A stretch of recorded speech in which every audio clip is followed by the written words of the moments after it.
everyone, and welcome to the channel. Today's video is going to follow up a little bit on the last video talking about Charlie Kirk's assassination. Since our last video, they do have the assassin. His name is Tyler Robinson, and he is from Utah. I can't remember if they said he was 19 or 21, but I know he's really young, like basically just out of high school and did a little bit of college. So what we're going to react to today, I have a video that was uploaded by the Milwaukee Journal Sentinel. I'll have the link in the description. And this is a press conference detailing more about the charges that were brought against Tyler. I do also have the PDF of the 4th Judicial District Court in Utah and their charges that they had brought up. I will also have that PDF in the description if you would like a copy of it as well. So if you're all about those raw, honest reactions, you found the right place. I'm Indigo Moon, and here we dive into everything from the latest reaction videos and social commentary to breaking news and so much more. You never know what's coming next. Just know it's going to be real, fun, and full of surprises. Make sure to hit the thumbs up button and subscribe to our channel if you enjoy this type of content. Alright guys, we'll go ahead and get started with the video from the press conference.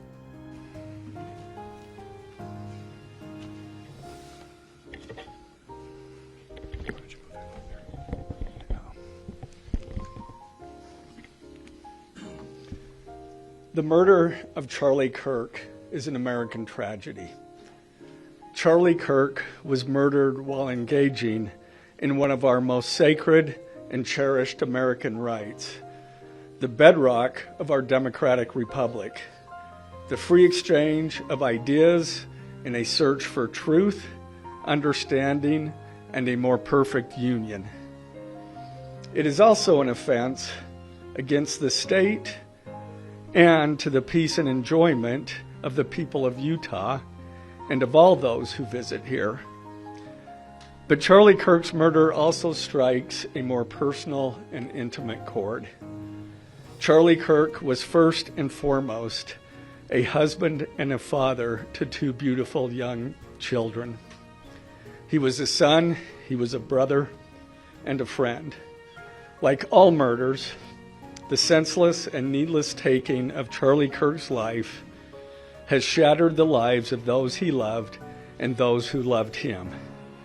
To Charlie's wife, Erica, his two young children, his parents, his family, and his friends, I express my sincere condolences and offer my heartfelt prayers on your behalf. I also want to express my concern for everyone who was at Charlie's Turning Point USA event at the Utah Valley University, and all who have been impacted by this tragedy. When I heard that his wife was there with his two younger children, I think that was the moment when my heart absolutely sank into my stomach. Because a mother of a small child as well, I can't even imagine, I can't fathom everything that this poor woman is going through, what she witnessed. In a certain sense, thank God that the children are so little. The 1-year-old definitely will not have a memory of it, and I doubt the 3-year-old will. But to that point, these children are also not going to have a memory of their father. And that's absolutely heartbreaking, because no matter what side of the political aisle you're on, no matter what your religious beliefs are, this man didn't deserve to die this way in front of all these kids and all these people and his family. It seems like a lot of this trans terrorist weirdos, TTWs, have absolutely no empathy. Which is so surprising, because so much of their ideological rhetoric is to have empathy for all the weirdos. But those weirdos not only have no empathy for people that are different than them, they are willing to go so far as to take somebody's life in front of thousands of kids, in front of the person's entire family. And they think that's acceptable. They think that type of violence is okay. But yet they're the ones constantly screaming about taking away Second Amendment rights. But seems like they're the ones going out getting the weapons and using them to harm others in our society. It is the most backwards thing I've ever experienced in my life. I feel like we're living in some upside down world where good is bad, bad is good, up is down, down is up, left is right, right is left. And we're just kind of like literally arguing with people about science, about two genders, whatever other TTW ideologies you have. Me personally, I don't care. We live one life. You want to live it like a weirdo? Here in America, you have all the amended rights to do so. What I'm asking is decency and respect. You want to go around being a weirdo?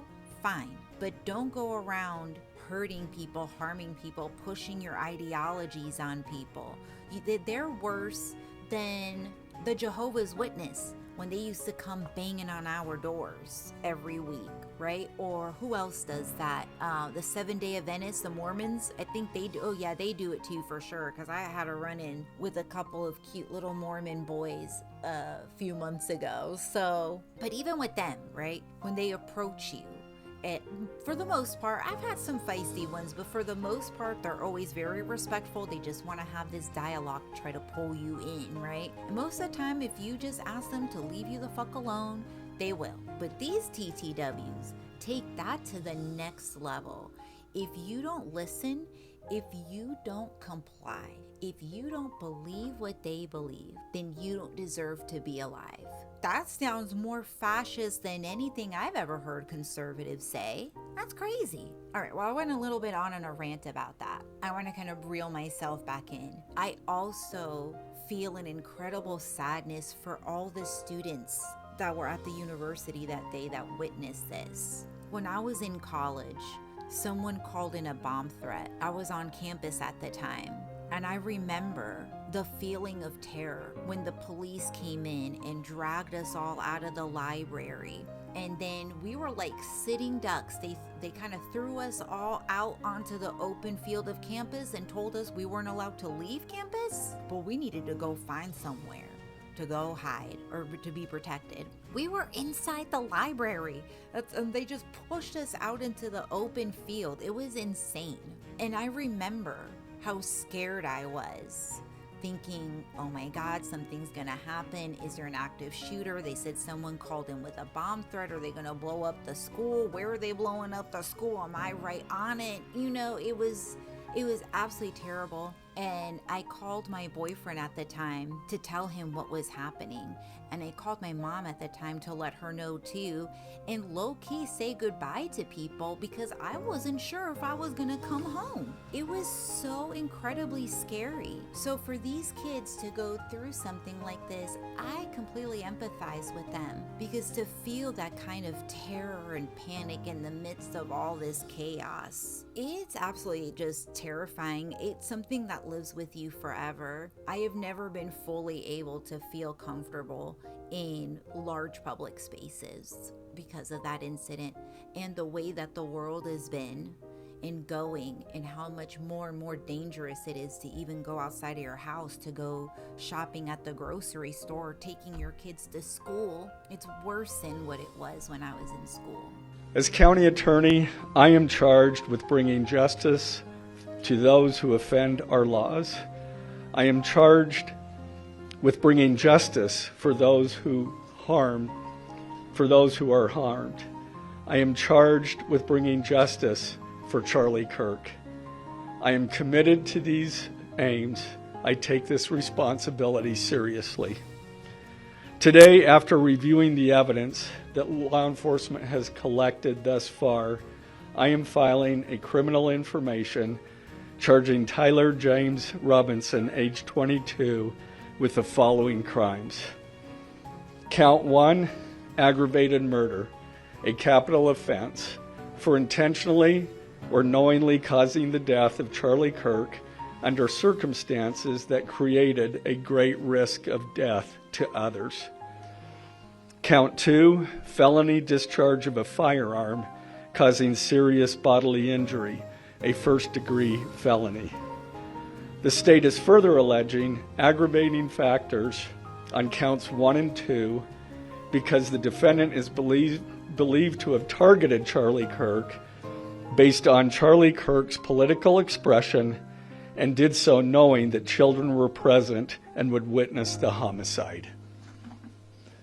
All right, first and foremost, I want to say that I truly appreciate the Utah prosecutors taking this so seriously.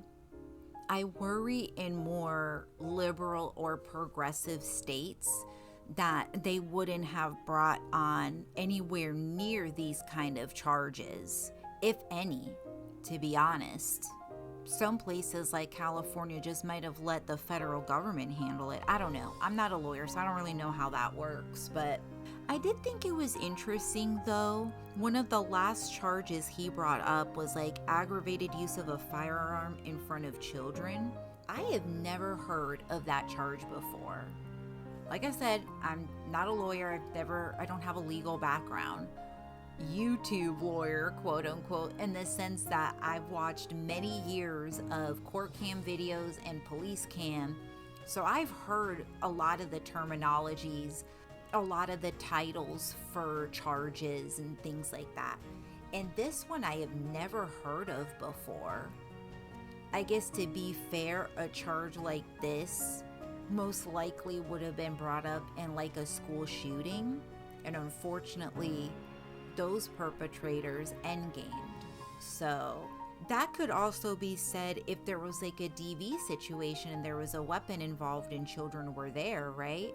If any of you out there are attorneys or from Utah or practice law in Utah or know somebody that does, can someone find out and just tell us in the comments below what exactly is, an aggravated use of firearm in front of children? I'm not stupid. I clearly understand it. I would just like to understand it further in the context that they are using this charge.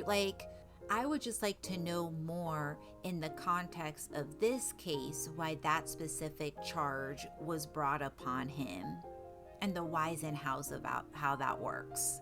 So I know I'm a small channel and I super appreciate all you guys who have subscribed and continue watching my videos and commenting. And I really appreciate that because I'm a brand new channel. So thank you guys. And if there's anyone out there who can get that information and put it in the comments, I at least would super be appreciative of it. So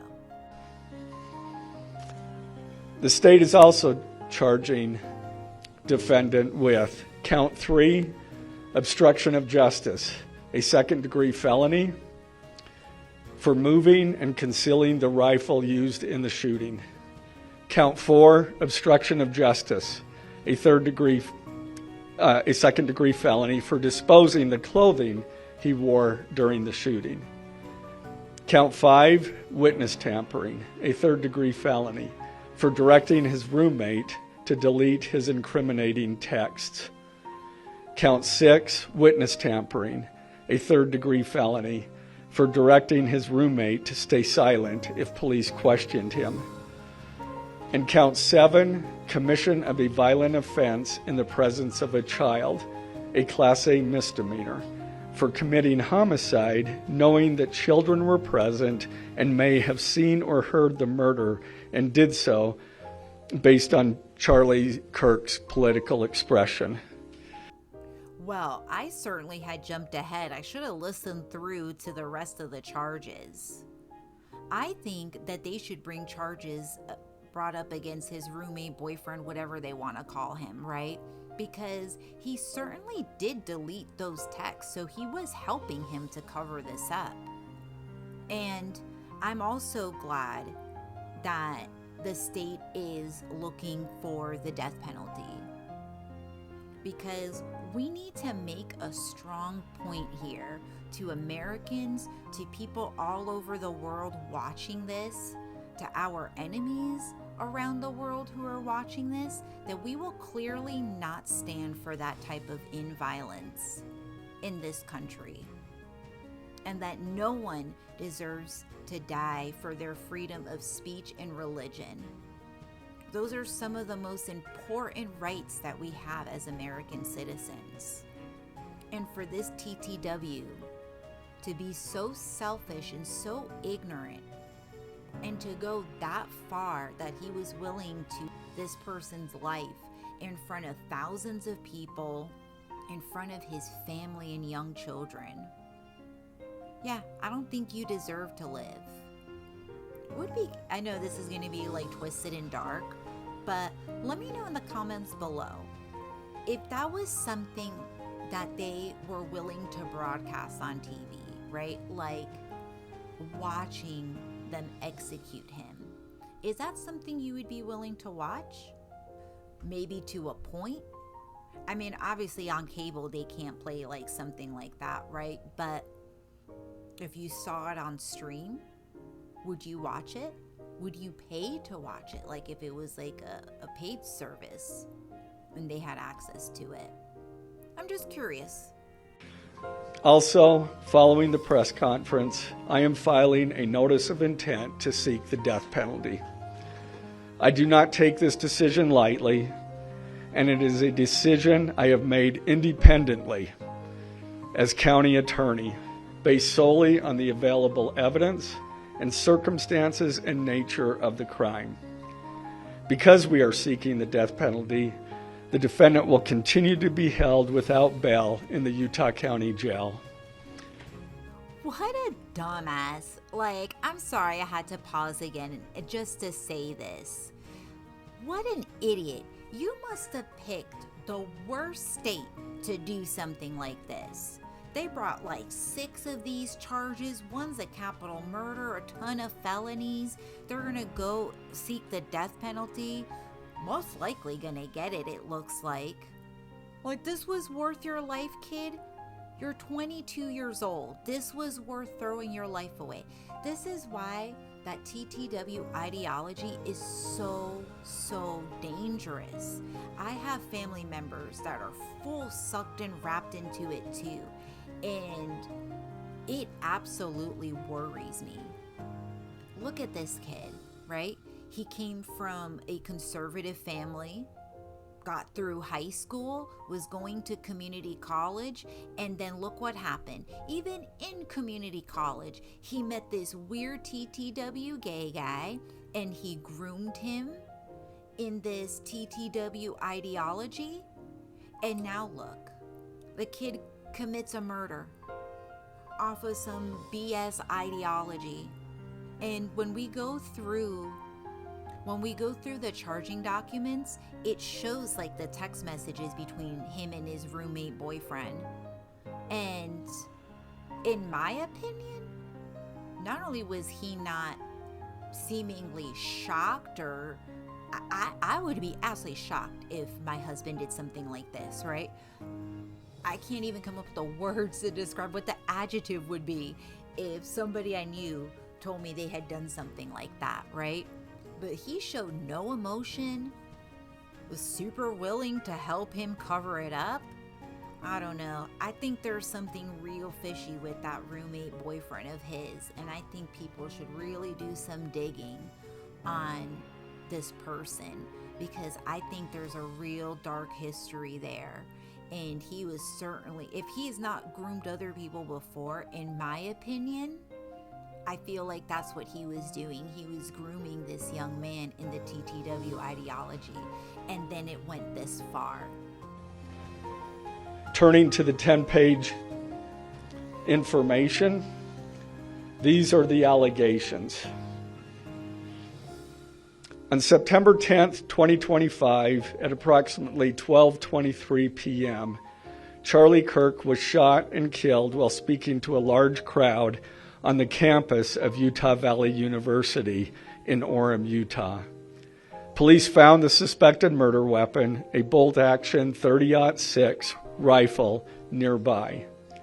Over the next approximately 33 hours, police conducted a manhunt for the shooter until the evening of September 11th, 2025, when Tyler James Robinson surrendered to police at the Washington County Sheriff's Office. DNA consistent with Robinson was found on the rifle's trigger. After shooting Mr. Kirk, Robinson hid the gun, discarded the clothing he wore when he fired the rifle, and told his roommate to delete incriminating text messages and not talk to police. Children were present at the time of the shooting. Okay, so something that I had found kind of a little bit off or strange about the information that has been given to us and some of the images and videos that we've also seen. I watched that CCTV video of him running across the roof and then jumping down and running off into the woods or wherever he was going, right? I saw how he landed that jump. So in the images of like different ring cam footages they had of him like walking back home and he had the limp, I heard many people on the news say that he was limping because he had the gun on him. But then there's other information that had said that he had discarded the gun and his clothes, in the woods. But from everything I saw and from everything they seemingly are saying, he didn't leave it on the roof. He took it with him. But that seems like a pretty far jump for me. I mean, that looked like that was like, 10, 20 feet? Anyone doing that jump is gonna hurt themselves. That's why, and he landed weird too. Like, when you see him take the land, right, it's like his left foot kind of like twisted a little bit. Because that was the same leg he was limping on later.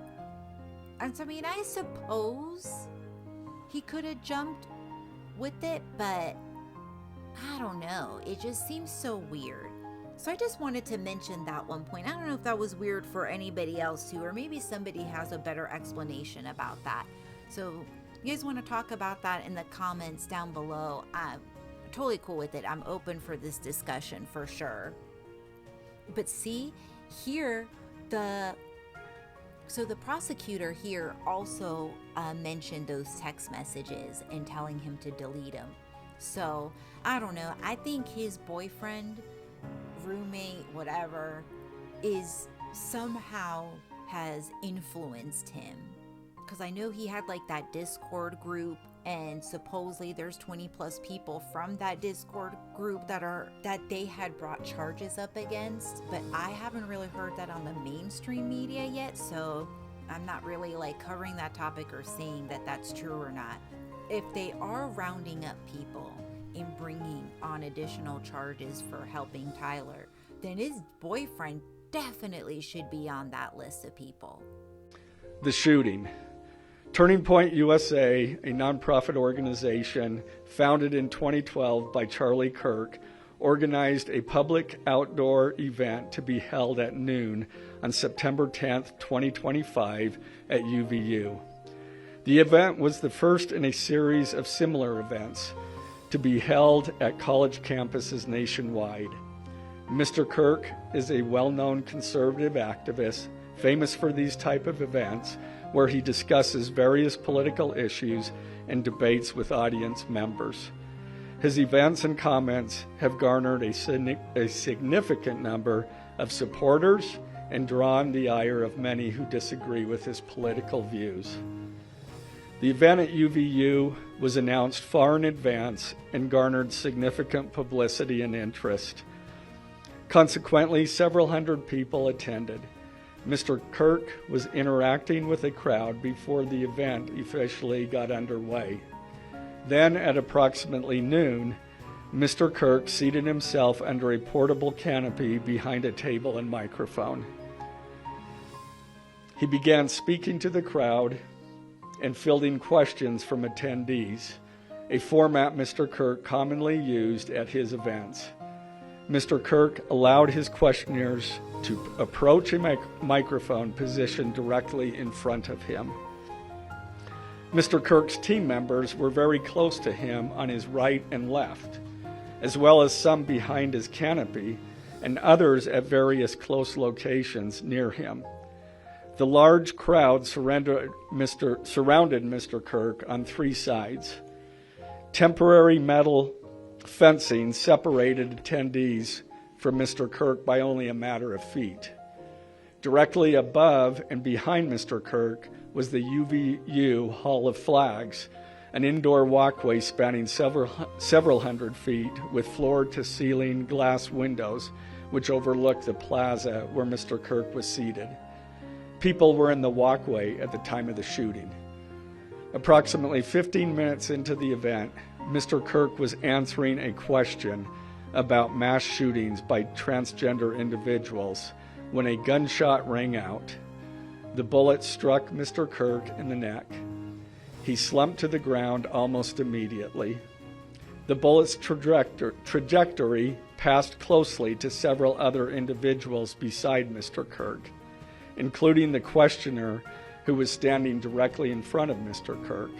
Children were visible near Mr. Kirk's stage when he was shot. Mr. Kirk was rushed to a nearby hospital where he was declared deceased. The medical examiner's report is still pending. So UVU surveillance. He brought up, he was talking about the shooting, and he brought up Turning Point USA. And I want to bring up a point that I don't think a lot of people are bringing up. We've been talking a lot about the right of freedom of speech, but I haven't heard a lot of discussion about freedom of religion. And I think that's an important part of the Second Amendment rights that we have. I'm a person that grew up in a religious family, married into a different religion's family and converted to that religion. And then after my divorce, I've taken a different route in my spirituality. All that to say, I respect everyone's choice to religion or to not believe in a religion or a faith. That's not for any of us to tell people. But a lot of these TTWs have very anti-God, anti-Christian, especially anti-Christian ideologies. And this man was martyred partially for that reason. And I think that's something to be said. He wasn't only politically assassinated, he was assassinated based on his religious beliefs. Because Turning Point USA is obviously a Christian organization, a conservative Christian organization. Targeting him specifically is targeting Turning Point. And I don't think there's enough being brought up about Christians being attacked in this country, all around the world. There's literal persecutions of Christians happening all over the world. And now it's brought to our footsteps based on this TTW ideology that's very anti-God, anti-religion, anti-Christianity. Part of the reason why this happened to Charlie Kirk. And I think that more people need to be talking about that, seeing as a lot of conservatives are also Christians. So at the moment of the shot, a UVU police officer was watching the crowd from an elevated vantage point. As soon as he heard the shot, he began to scan the area for threats. Believing the shot came from a rifle because of its sound, he looked for potential sniper positions. He noted a roof area approximately 160 yards away from Mr. Kirk as a potential shooting position and rushed there to look for evidence. The suspected shooting position is adjacent to an open, publicly accessible walkway. To access the suspected location, a person must climb over a railing and then drop to the roof only slightly below. The UV officer climbed over the railing and down onto the roof. He then walked to the suspected shooting position and confirmed a clear shooting corridor between the position and Mr. Kirk's seat. He also noticed markings in the gravel rooftop, consistent with a sniper having lain on the roof, impressions in the gravel potentially left by the elbows, knees, and feet of a person in a prone shooting position. Police reviewed surveillance from the camera covering the roof and discovered that it recorded an individual dressed in dark clothing cross the railing from the public walkway and drop onto the roof at approximately 12:15 p.m. Although the individual moved out of the camera's view for a short time, the camera again captured the individual running across the roof and then low crawling to the area the UVU officer recognized as where the suspected sniper had dropped into a prone shooting position. After a short time, which matches the known time of the shot, the individual arose and ran across the roof to the northeast. This discovery led to an intensive review of UVU surveillance recordings to attempt to track and identify the suspect. Surveillance revealed the following. At approximately 11:51 a.m., the suspect entered campus from the north. He is seen wearing a black shirt with an American flag in the center, a dark baseball cap, and large sunglasses. Throughout the surveillance, the suspect keeps his head down and rarely raises his head enough to get a clear image of his face. As he proceeds across the campus, he is seen walking with an unusual gait. The suspect walks with very little bending in his right leg, consistent with a rifle being hidden in his pants. This unusual gait continues until the suspect is seen crossing the railway off the open walkway and onto the roof, where he leaves the camera's view. A camera later captures the suspect as he runs across the roof to the suspected shooting position. Immediately after the shot was fired, a camera captures the suspect running across the roof carrying an item whose shape is consistent with a rifle. The suspect is then seen climbing down from the roof. He appears to drop the item he was carrying as he hits the ground in a controlled fall. He then picks up the item and runs toward the northeast end of campus. Expanded crime scene investigation. Law enforcement officers followed the suspect's escape path to the northeast end of campus, where they believe the suspect left campus and entered a wooded area. In that wooded area, investigators found a bolt-action rifle wrapped in a towel. The rifle contained 1 spent round and 3 unspent rounds. This is consistent with the facts officers observed at the time of and immediately after the shootings. No shell casings were found on the roof, suggesting a bolt action rather than an auto-loading weapon, and only a single round was fired.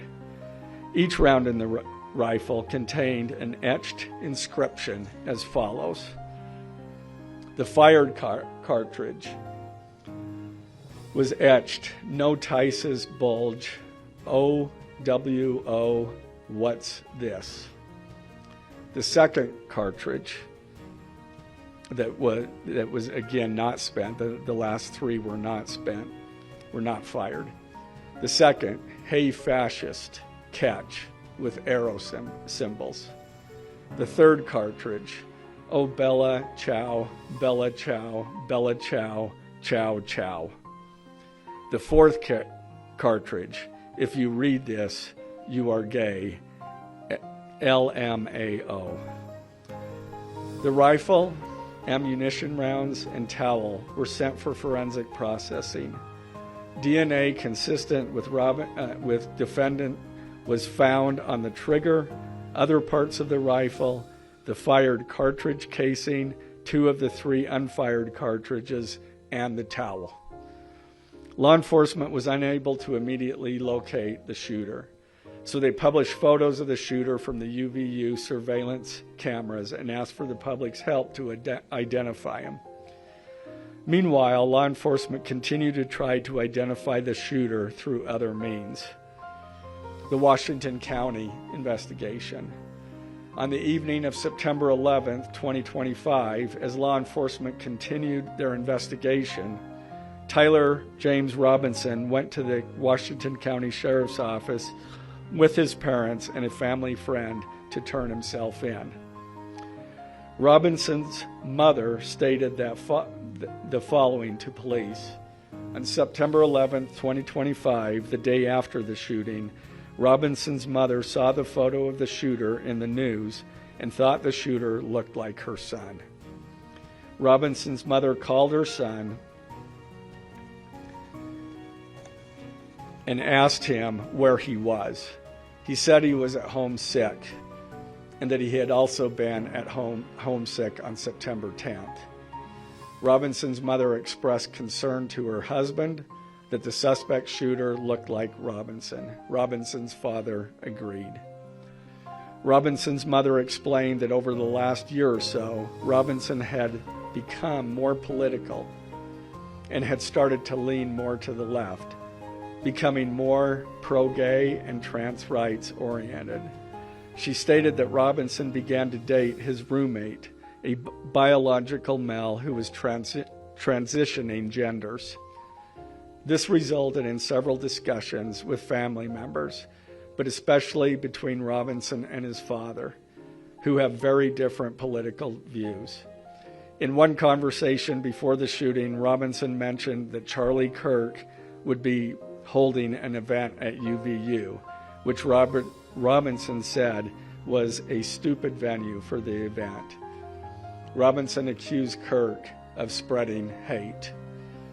Robinson's father reported that when his wife showed him the surveillance image of the suspected shooter in the news, he agreed that it looked like their son. He also believed that the rifle that police suspected the shooter used matched a rifle that was given to his son as a gift. As a result, Robinson's father contacted his son and asked him to send a photo of the rifle. Robinson did not respond. However, Robinson's father spoke on the phone with Robinson. Robinson implied that he planned to take his own life. Robinson's parents were able to convince him to meet at their home. As they discussed the situation, Robinson implied that he was the shooter and stated that he couldn't go to jail and just wanted to end it. When asked why he did it, Robinson explained there is too much evil and the guy, referring to Charlie Kirk, spreads too much hate. They talked about Robinson turning himself in and convinced Robinson to speak with a family friend who is a retired deputy sheriff. At Robinson's father's request, the family friend met with Robinson and his parents and convinced Robinson to turn himself in. The family friend spoke to police and reported telling Robinson that it would be best if he brought all evidence with him to the sheriff's office to avoid police having to search his parents' home. The friend also asked Robinson if he had any clothes that were related to what he did. Robinson replied that he had disposed of the clothes in different areas. All right, I let it run through a little bit because I know I've been doing a lot of stop and go. But I do have a few thoughts here, if I can remember them all. The stuff that he etched into the bullet was absolutely disgusting. Another example of the hypocrisy of the TTW ideology and culture, because they're the ones that want to go around and tell everybody what words people are allowed to use, not to use, the stupid pronouns thing, you just name it. They have a whole laundry list of they have a different type of dichotomy language, right? Look at the kind of stuff that he wrote on that bullet. It's literally some of the language that they complain about that people on the other side are using against them. So I'm not sure exactly what his motive there was. I want to say he was kind of trolling with it to be like a super asshole about it, or maybe there's something more and deeper in that whole ideology that, unless you're in it, you just don't know. I also want to bring up the point. I also want to say I feel so heartbroken for Tyler's family, especially his parents. They're also victims of this. That's what people don't understand. This TTW culture, it infiltrates everywhere. They start with your children, your high school age college kids, because they know that they're vulnerable They're just going out into the world the first time. They're excited and exploring different peoples and cultures and ideologies and all kinds of beautiful things that happen in that time period. And these people come in and sneak in and groom them and then twist their little minds, right? They become now part of this ideology. And then that trickles down into the family, because the family wants to talk sense into their child who will not listen. I have a friend that's going through this very thing with her teenage son. She's moderately conservative, and she's always stood by those values. Her son in high school started talking about, now all of a sudden he's gay, this whole thing, right? And his mom supported him. And she stood by him and was like, if this is your sexual orientation, we will always love you and be here for you, right? I think a very loving response. Then along the way, that he said that he was just confused, that he wasn't gay, that now he was bi. Then he's just, from that point primarily, was only dating girls. And things had been going good. Then he goes first year of college and meets a girl there. Super woke, neo-feminist type. And she has just been planting all these crazy ideas in his head. This is a person who is on the ASD spectrum. And I would like to say, as a mother to a child who is also on the ASD spectrum, these people are vulnerable because people who have autism, they're very black and white about things.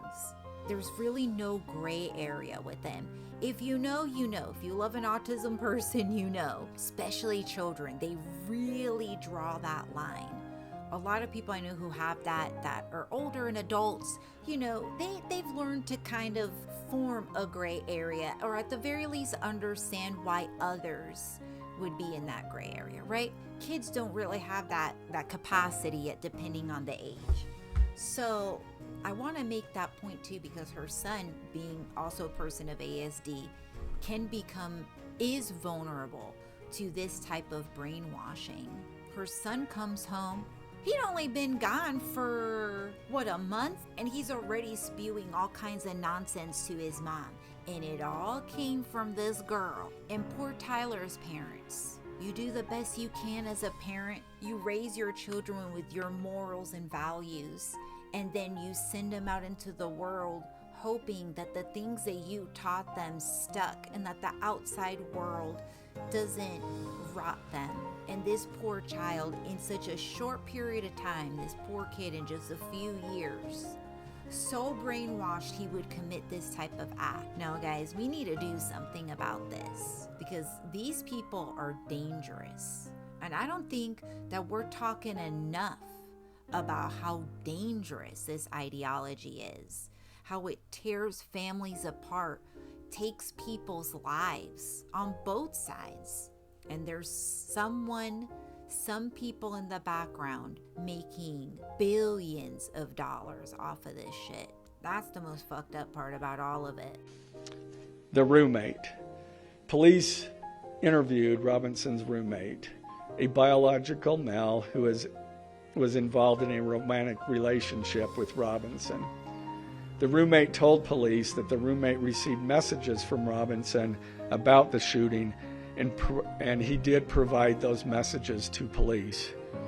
On September 10th, 2025, the roommate received a text message from Robinson which said, "Drop what you're doing. Look under my keyboard." The roommate looked under the keyboard and found a note that stated, quote, "I had the opportunity to take out Charlie Kirk, and I'm going to take it." Police found a photograph of this note. The following text exchange, then took place. After reading the note, the roommate responded, "What? You're joking, right?" Robinson, "I am still okay, my love, but am stuck in Orem for a little while longer yet. Shouldn't be long until I can come home, but I gotta grab my rifle still. To be honest, I had hoped to keep this secret till I died of old age. I am sorry to involve you." Roommate, "You weren't the one who did it, right?" Robinson, I am. I'm sorry." Roommate, I thought they caught the person. Robinson, no, they grabbed some crazy old dude, then interrogated someone in similar clothing. I had planned to grab my rifle from my drop point shortly after, but most of that side of town got locked down. It's quiet, almost enough to get out, but there's one vehicle lingering. Roommate, why? Robinson, why did I do it? Roommate, yeah. Robinson, I had enough of his hatred. Some hate can't be negotiated out. If I am able to grab my rifle unseen, I will have left no evidence. Going to attempt to retrieve it again. Hopefully they have moved on. I haven't seen anything about them finding it. Roommate, how long have you been planning this? Robinson, a bit over a week, I believe. I can get close to it, but there is a squad car parked right by it. I think they already swept that spot, but I don't want to chance it. Robinson again, I'm wishing I had circled back and grabbed it as soon as I got to my vehicle. I'm worried what my old man would do if I didn't bring back Grandpa's rifle.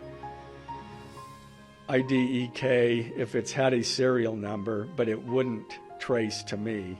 I worry about prints. I had to leave it in a bush where I changed outfits. Didn't have the ability or time to bring it with. I might have to abandon it and hope they don't find prints. How the F will I explain losing it to my old man? Only thing I left was the rifle wrapped in a towel. Remember how I was engraving bullets? The F in messages are mostly a big meme. If I see notice bulge UVU on Fox News, I might have a stroke all right. I'm gonna have to leave it. That really effing sucks. Judging from today, I'd say Grandpa's gun does just fine, IDK. I think that was a $2K scope. Wink, wink. Robinson again. Delete this exchange. Again, Robinson. My dad wants photos of the rifle. He says Grandpa wants to know who has what. The feds released a photo of the rifle, and it is very unique. He's calling me, RN. Not answering. Robinson. Since Trump got into office, my dad has been pretty diehard MAGA. Robinson. I'm going to turn myself in willingly. One of my neighbors here is a deputy for the sheriff. Again, you are all I worry about, love. That came from Robinson. Roommate. I'm much more worried about you. Robinson. Don't talk to the media, please. Don't take any interviews or make any comments. If any police ask you questions, ask for a lawyer and stay silent. I'm just gonna put this out there. I am so annoyed that they keep calling his boyfriend, or whatever he is, his roommate. And I guess to be fair, since they don't know what to call him, I mean, most people that have these type of alternative relationships, they usually call each other partners. So I'm not sure why they're not using that specific language, but I don't know why. It just irks me. Like, it underplays to me how much influence his boyfriend or partner, whatever, had, right? This person, it was in the process of transitioning to be a woman, meets him around this time period where he's going to community college. Do you see where I'm going with this? Like, these are patterns, guys. They're like low-key going like Mormon, but instead of going knocking on the door, they are scoping out victims, people that are going to be easily manipulated. And I think the whole thing has gotten it's so big that even someone like Tyler's partner, he might be just so full indoctrinated too. I mean, obviously, look, he's transitioning to be a woman, but that's all to say, like, I don't know them or their situation. There isn't, really that much information about his partner, so I can't say that when they met he had nefarious purposes, right? Like, I'm not gonna say that, but what I'm gonna say is that this indoctrination gets so bad, and then they go out and spread it. I know they go out and spread it because my mother spreads this type of language. Other people in my life and my family do the same thing. And I hear all the same talking points, all the same terms I'm telling you, they have like a whole economy. It's so like wild. You saw how the prosecutor read those messages? Just from that little bit, does that sound like a person who is like horrified by what their partner just did?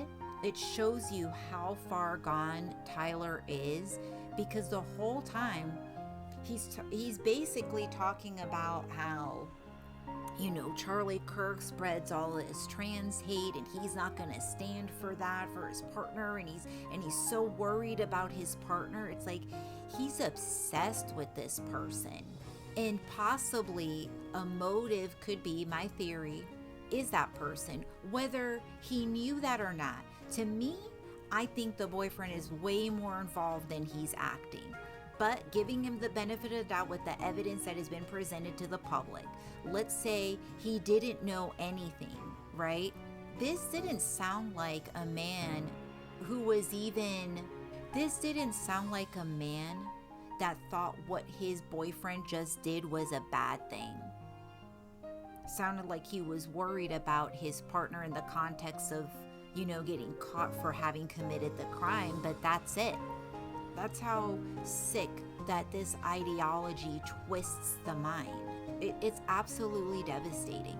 So many lives were ruined or affected because of this person's actions, all based on this ideology that has gone way too far.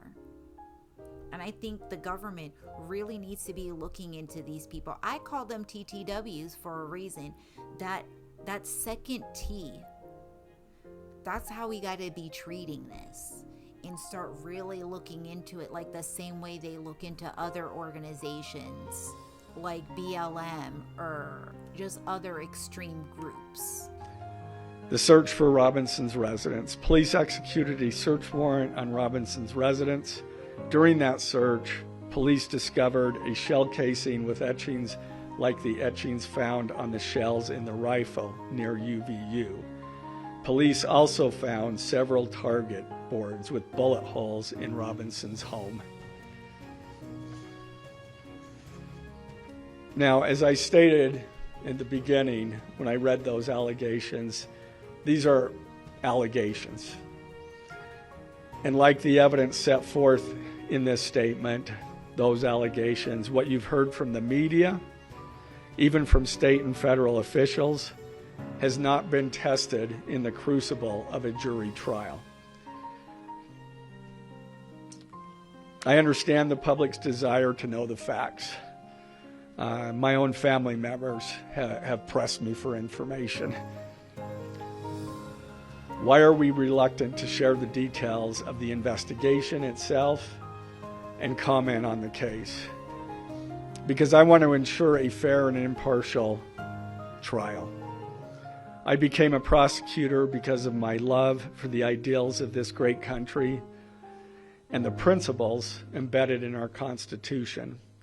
The free exchange of ideas and opinions is critical to this great American experiment, but so too are the protections afforded to the accused found in the Fifth and Sixth Amendments: the right against self-incrimination, the right to a speedy and public trial, the right to the effective assistance of counsel, the right to confront one's accusers, and the right to compel the attendance of witnesses. And perhaps most importantly, under our Constitution, the accused is presumed innocent until we, the state, prove to an impartial jury of defendant's peers his guilt beyond a reasonable doubt. That jury cannot rely on our allegations, on what they hear in the news, or on what they hear from a public official. The jury is the sole trier of fact, and they will ultimately determine those facts based on evidence a trial judge has determined is admissible. Again, as prosecutors, we bear the burden to prove guilt beyond a reasonable doubt. But make no mistake. All right, guys, so here I have a copy of the 4th Judicial Court in Utah's charging documents against Tyler Robinson.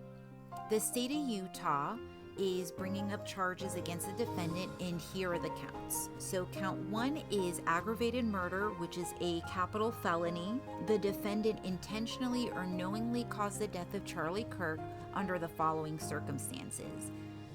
3, the defendant knowingly created a great risk of death to another individual other than Charlie Kirk and the defendant. Conviction of this offense may carry the death penalty, but there is a mandatory term of imprisonment for life without parole and an indeterminate term of no less than 25 but maybe for life. Victim targeting enhancement. Tyler intentionally selected Charlie Kirk because of Tyler's beliefs or perceptions regarding Charlie Kirk's political expression. Notice, if the tier of facts finding beyond a reasonable doubt that the victim targeting enhancement applies, the sentencing judge or the Board of Pardons and Parole shall consider defendant's selection of the victim as an aggravating factor. So the fact that he specifically went for Charlie Kirk because of his political beliefs, I also believe it should be included religious expression as well. But then it says violent offense committed in the presence of a child, aggravating fact. This should be considered a factor in their deliberations that the defendant committed a violent criminal offense in the presence of a child. That was the one I was talking about earlier in the video. I have never heard of this charge before, so I don't know if this is specific to Utah. I've just never heard of it, right? Because like I said, I don't study law or anything, so I'm not sure. If someone could explain this further for me down in the comments, I would super appreciate it. All right, so we're gonna move on to count 2, felony discharge of a firearm causing serious bodily injury. Is a first-degree felony. Tyler discharged a firearm in the direction of Charlie Kirk, knowing or having reason to believe that Charlie Kirk may be endangered by the discharge of the firearm, and the act caused serious bodily harm to Charlie Kirk. I think that one is pretty obvious, right? Victim targeting enhancement.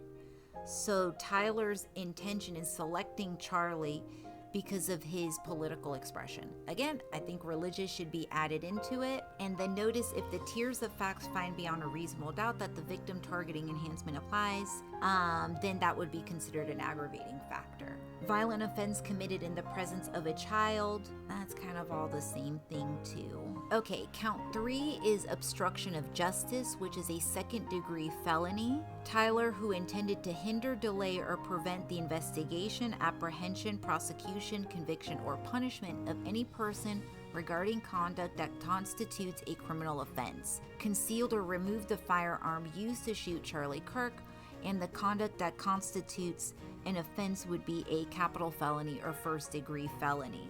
And then we have count 5, tampering with a witness, which is a third-degree felony. Tyler believed that an official proceeding or investigation was pending or about to be instituted, or intended to prevent an official proceeding or investigation, and attempted to induce or otherwise cause his roommate to withhold testimony, information, a document, or an item, to wit, directing his roommate to delete incriminating text messages. Okay, so I guess that's the charge that was brought up against Tyler, because he told his boyfriend to delete those text messages. Which, yeah, now his boyfriend would be a witness to that crime. And it looks like they charged him twice with that. Interesting. So count 5 and 6 were the same. So 7, violent offense committed in the presence of a child, a Class A misdemeanor. Tyler committed criminal homicide in the physical presence of a child younger than 14 years old, with knowledge that a child was present and may have seen or heard the commission of the criminal homicide. And then the victim targeting enhancement was added to that count as well because of who Charlie Kirk was, which I think that that's great that they brought in that count, even though it is in a misdemeanor, not a felony like the other ones, which I believe that should be a felony, but okay, whatever. It's a misdemeanor. Yeah, the fact that he had committed that crime in front of Charlie Kirk's children and other children that were there too. Like, I watched a couple of different news clips about it. There were plenty of people that went there and brought their small children with them because they wanted their children to see political discourse. And how devastating is that? Think about that, guys. People brought their kids because they wanted to show them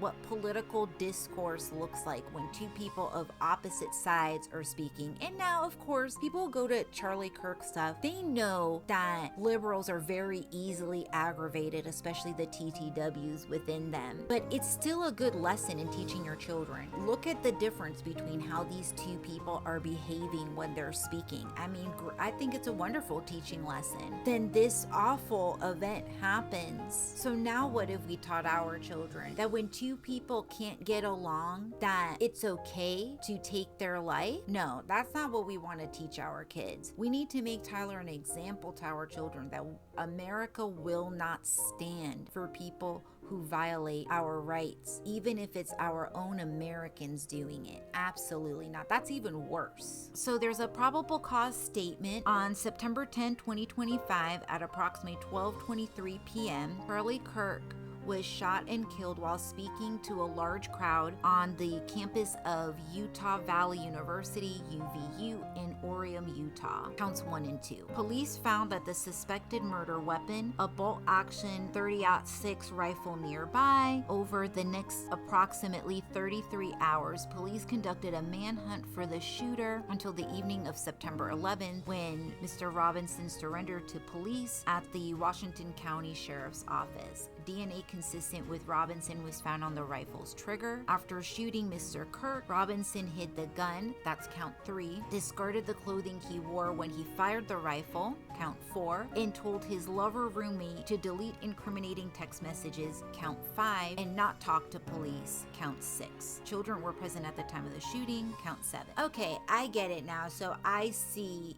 why that was 2 separate charges. That makes sense. Okay, so one was for the text and one was for him telling him not to speak with the police. And so the PDF goes over the events of the shooting, which the prosecutor had already read to us, and went over the surveillance investigation that they had conducted. He read basically all of this to us, but if you guys want a copy of it, it will be in the description box. I wanted to go and kind of put a little bit focus here on what exactly he wrote on the cartridges. So each round of the rifle contained an etched inscription as followed. First cartridge, no thighs bulge, OWO, what's this? Second cartridge, hey fascists, catch, with arrow symbols. Third cartridge, oh Bella Chow, Bella Chow, Bella Chow, Chow Chow. That is, from my understanding, a fascist term. And the fourth cartridge, if you read this, you are gay, LMAO.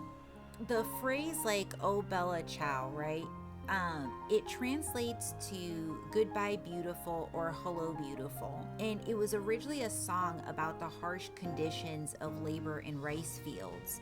And it became a very powerful anthem for Italians who were fighting against fascism and the Nazis during World War II. And so today it's supposed to be a symbol of freedom, resistance, and solidarity against oppression. However, these TTWs have hijacked this phrase and brought it into their movement to further push this crazy idea that everything that we have known about our society, especially like American Western society, is all backwards, and they somehow have like the new 10 commandments or something, right? It's just absolutely disgusting. And then the things that he wrote on the fourth cartridge, it just goes back to that point that I was saying. He's on the side of the same people that if a conservative were to say something like this, if you read this, you're gay, oh my gosh, their panties would be in a bunch. They would lose their fucking minds, right? But then here you go.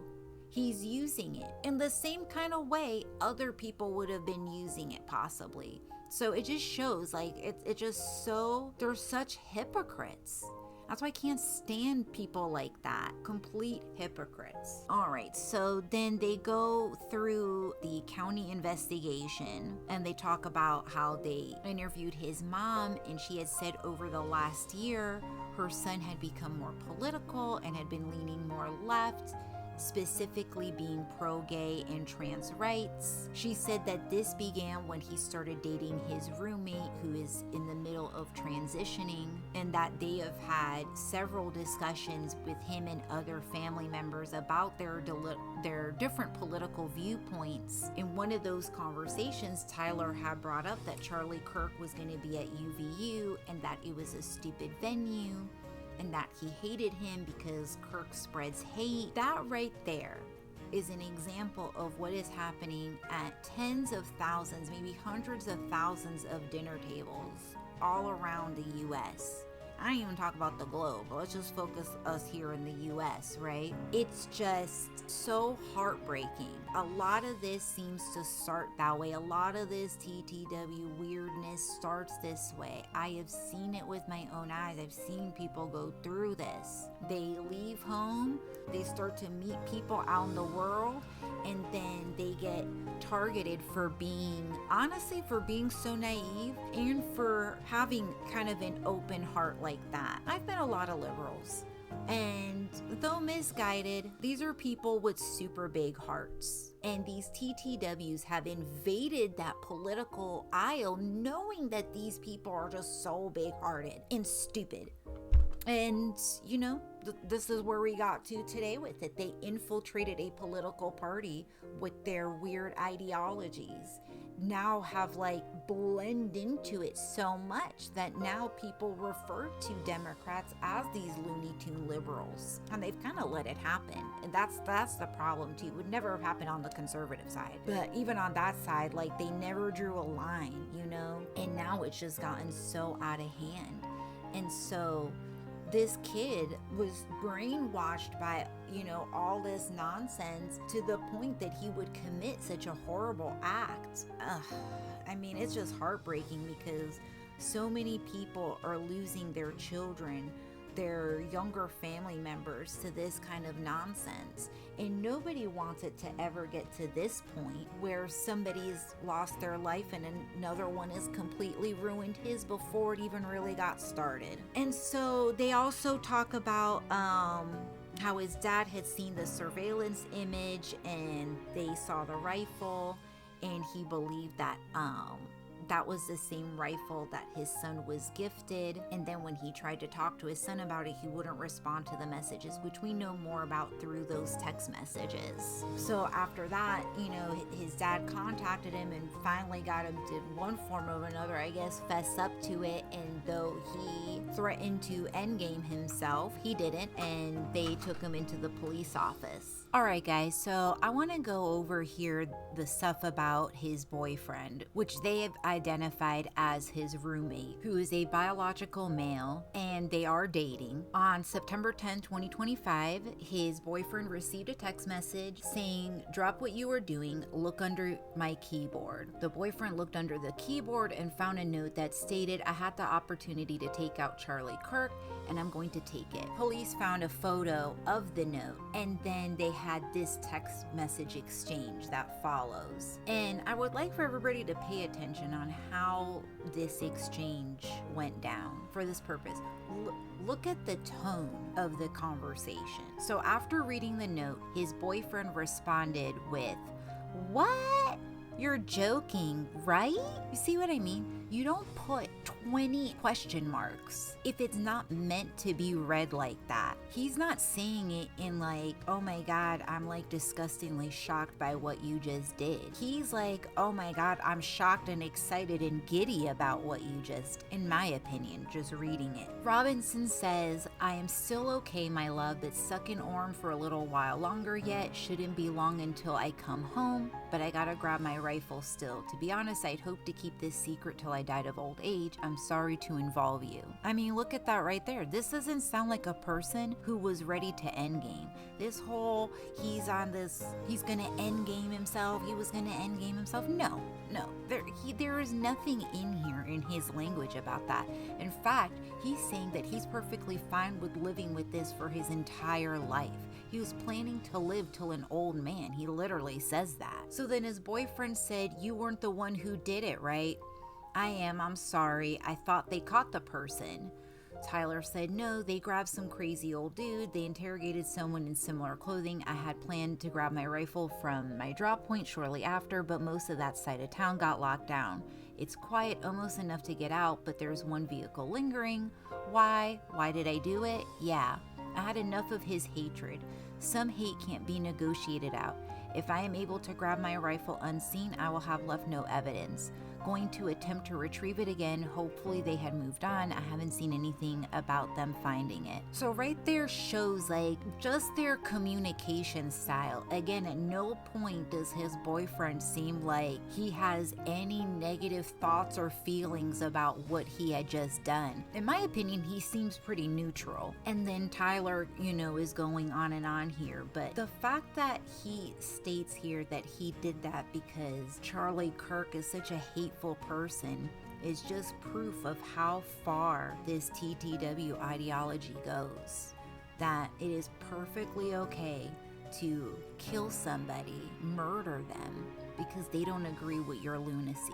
It's like absolutely crazy. So his boyfriend says, how long have you been planning this? And Tyler said, a bit over a week, I believe. I can get close to it, but there's a squad car parked right by it. I think they already swept that spot, but I don't want to chance it. I was wishing I had circled and grabbed it soon as I got to my vehicle. I'm worried what my old man would do if I didn't bring back Grandpa's rifle. I don't even know if I had the serial number, but it won't trace to me. I'm worried about prints. I had to leave it in the bush where I changed outfits. Didn't have the ability or time to bring it with. I might have to abandon it and hope that they don't find prints. How the fuck will I explain losing it to my old man? Judging from today, I'd say Grandpa's gun does just fine. I don't know, I think was a $2,000 scope. Delete this exchange. My dad wants photos of the rifle. He says Grandpa wants to know who has it. The feds released a photo of the rifle and it is very unique. He's calling me right now, not answering. Since Trump got into office, my dad had been pretty die-hard MAGA. I'm gonna turn myself in willingly. One of my neighbors here is a deputy for the sheriff. You're all I worry about. And then his boyfriend said, I'm much more worried about you. And he replies, don't talk to the media, please. Don't take any interviews or make any comments. If police ask you any questions, ask for a lawyer and stay silent. Not really much left here. It just kind of shows more of the proof that he is totally against MAGA and Trump and anything that involves that movement, including, unfortunately, Charlie Kirk. And all this language has brought us to here. And the most devastating thing is like how many lives were ruined. Charlie Kirk lost his life. His children will never know him. His wife has become a widow. So many people around the world have lost somebody that they looked up to. And even for Tyler, he was a young 22-year-old man ready to go out and start his life. And that's all gone. What his parents must be feeling. It's just all devastating. So the last bit of it is the search of Robinson's residence. Police executed a search warrant on Robinson's residence. During that search, police discovered a shell casings with etchings like the etchings found on the shells in the rifle near UVU. Police also found several targets with bullet holes in Robinson's home. Count 1. Aggravated murder pertains to Robinson's shooting and killing of Charlie Kirk in a manner that exposed others in addition to Mr. Kirk to a great risk of death. Count 2, felony discharge of a firearm pertains to Robinson shooting towards Mr. Kirk, knowing that doing so would endanger those in Bullett's path. The shot caused serious bodily injury to Mr. Kirk, ultimately resulting in his death. Count 3, obstructing justice pertains to Robinson's removal and hiding of the rifle he used to shoot Mr. Kirk. Count 4, obstructing justice pertains to Robinson's removal and hiding of the clothing he wore when he shot Mr. Kirk. Count 5, witness tampering pertains to Robinson's statement to his roommate telling his roommate to delete their text exchange that followed the shooting. Count 6, witness tampering pertains to Robinson's statement to his roommate telling the roommate if any police ask you questions, ask for a lawyer and stay silent. And count 7, violent offense committed in the presence of a child pertains to Robinson's shooting of Mr. Kirk in the presence of children under the age of 14 who were visible at the event. Alright guys, so there you have it. That's everything that I have right now on the charging documents. Like I said throughout the video, I will have the Milwaukee Journalism, I can't remember the name of their channel, but I'll have the video in the description, and I will also have this PDF of his charges in the description as well. Alright, that's going to wrap up today's video. If you guys enjoyed watching my video, make sure you hit the thumbs up and drop a comment below with your thoughts. What do you think of the video? Do you agree with my reactions, or did I miss something? I'd love to know. And if you're new here, don't forget to subscribe and turn on the notification bell so you never miss a reaction. Thanks guys.